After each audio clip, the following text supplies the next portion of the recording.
पोथियाँ सारी बाँच कर बात निकाली दोए, पोथियाँ सारी बाँच कर बात निकाली दोए, सुख दिया सुख होत है, दुख दिया दुख होए। सुख दिया सुख होत है, दुख दिया दुख होए। धर्मानुरागी धर्म बंधुओ, भलाई करना मनुष्य का सबसे बड़ा परम कर्तव्य होता है। सुख देने से सुख मिलता है। मेरे सुख में सबका सुख, ये भावना का त्याग करना चाहिए। सबके सुख में मेरा सुख, ऐसी भावनाओं को अपने दिलों में जिंदा रखना चाहिए, क्योंकि सुख दिया सुख होता है, दुख दिया दुख होए। इस बात को अपने जहन में लिख लेना, अपने दिल की दीवारों पर लिख लेना कि सुख दिया सुख होता है, दुख दिया दुख होए।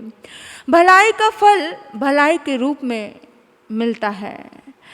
तो फिर प्रकृति ने हमें समय दिया, समझ दी, सामग्री दी, सामर्थ्य दिया, भलाई करने के इतने अवसर भी हमें दिए, फिर भी हम अगर कंजूसी करें तो हमसे निकृष्ट कोई व्यक्ति नहीं होता।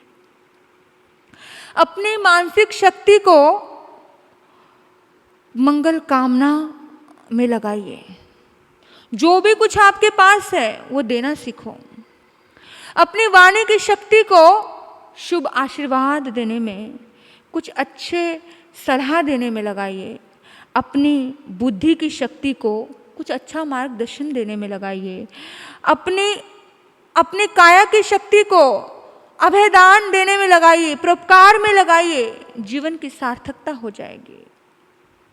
मेरे बंधुओं, एक उदाहरण है, जो व्यक्ति दूसरों के लिए अच्छा सोचता है, जो व्यक्ति दूसरों के लिए समर्पित होता है, जो व्यक्ति त्याग करना जानता है दूसरे के लिए स्वयं की इच्छाओं का, उस व्यक्ति की जिंदगी में अपार सुख और अपार शांति मिलती है।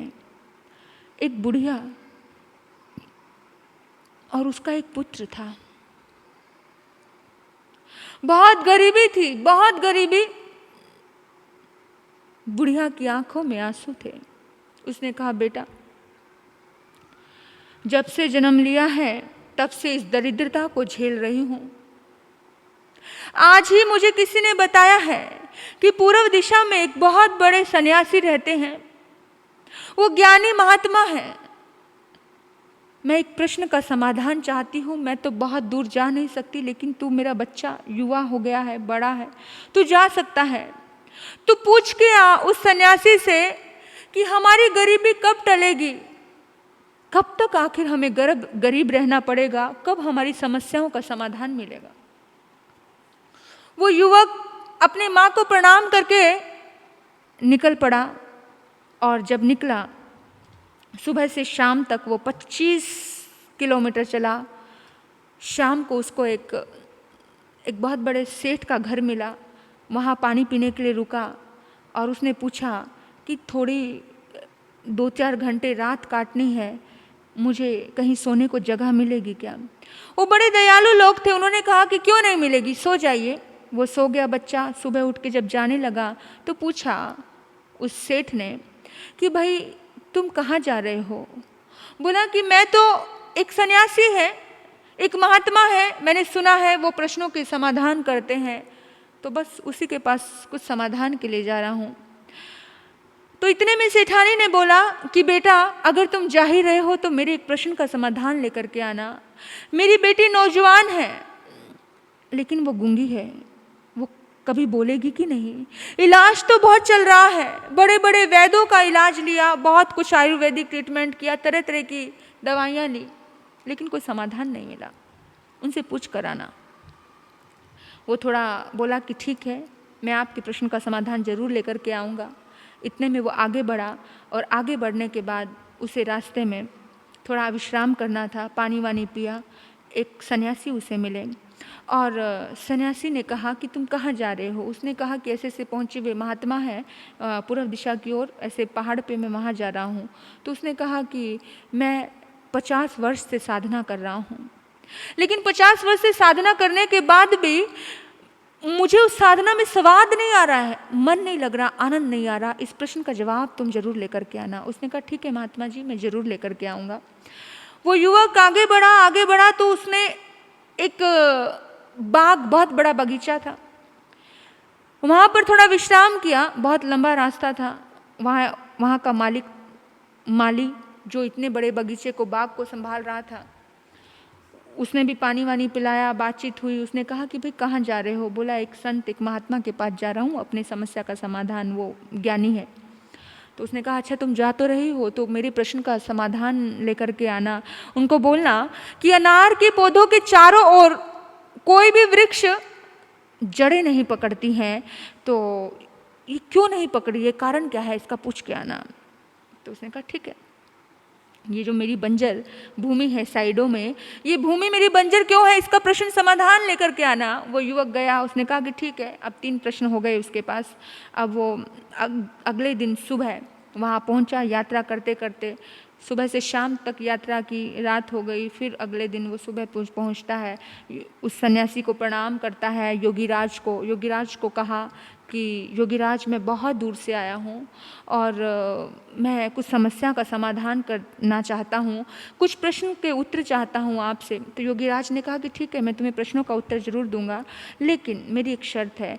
शर्त वह है कि मैं एक व्यक्ति को केवल 3 ही प्रश्नों के उत्तर देता हूँ।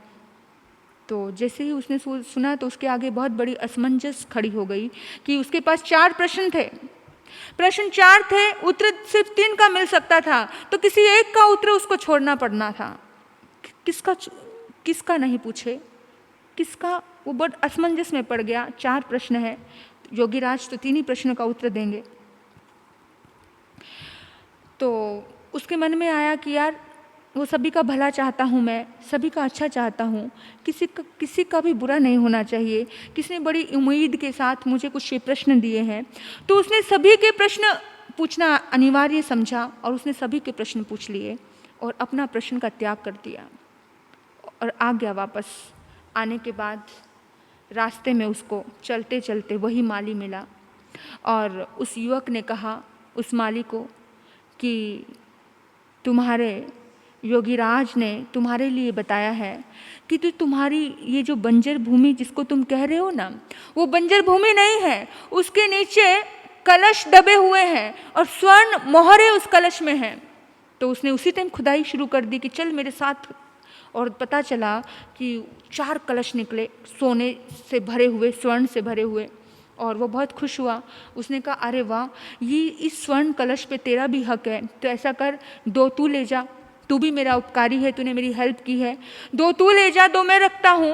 और उसने वो 2 कलश, सोने से भरे हुए 2 कलश उसको दे दिए। वो लेकर के आगे बढ़ा तो उसने वो महात्मा मिले, महात्मा को बोला कि योगीराज ने फरमाया है कि आप बेशक 50 साल से साधना कर रहे हो, लेकिन जिस वक्त आपने साधना के लिए अपना घर बार छोड़ा था, उस वक्त आपने अपने पास 5 रत्न रखे थे और वो 5 रत्न आपकी जटाओं में आपने रखे हुए हैं। आपने सोचा था कभी संकट के समय में ये 5 रत्न काम आएंगे, लेकिन जब भी आप भक्ति करते हो, परमात्मा की इबादत करते हो ना, उसी समय आपका ध्यान उन रत्नों में होता है। आपको साधना का स्वाद उसी की वजह से नहीं आ रहा है।